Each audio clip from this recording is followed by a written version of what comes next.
Chez Thierry Bonneau, oubliez le doux ronronnement de la chaudière. Elle n'est même plus branchée.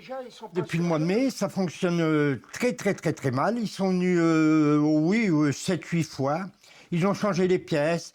Et c'était ci et c'était ça. Alors on va changer la chaudière, on va pas la changer.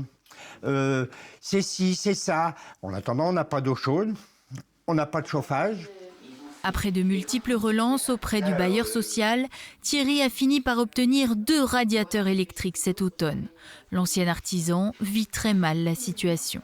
À 70 ans, vous savez, c'est pas évident. Pour se laver, pour faire bouillir de l'eau pour se laver la tête,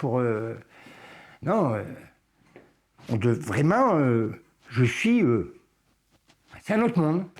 D'autant que plusieurs familles de cette résidence rochelaise connaissent les mêmes déboires.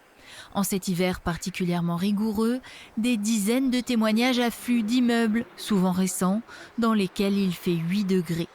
Chaque fois, le dépannage tarde, en raison du manque de pièces ou de la complexité des nouvelles chaudières. Cette épidémie de panne impacte aussi les lieux publics. Depuis vendredi, le centre aquatique Palmilude de Périgny est fermé. Je ne peux pas aller à la piscine parce que la chaudière est malade, elle a pris froid. Et donc je vais me promener dans le parc.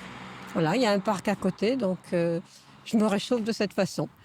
À défaut de piscine, opter pour les bains de mer serait téméraire quand il fait 1 degré dehors et 10 dans l'eau. En Charente-Maritime, la vague de froid se poursuivra jusqu'à mercredi. La neige pourrait même tomber dans le sud du département lundi et mardi.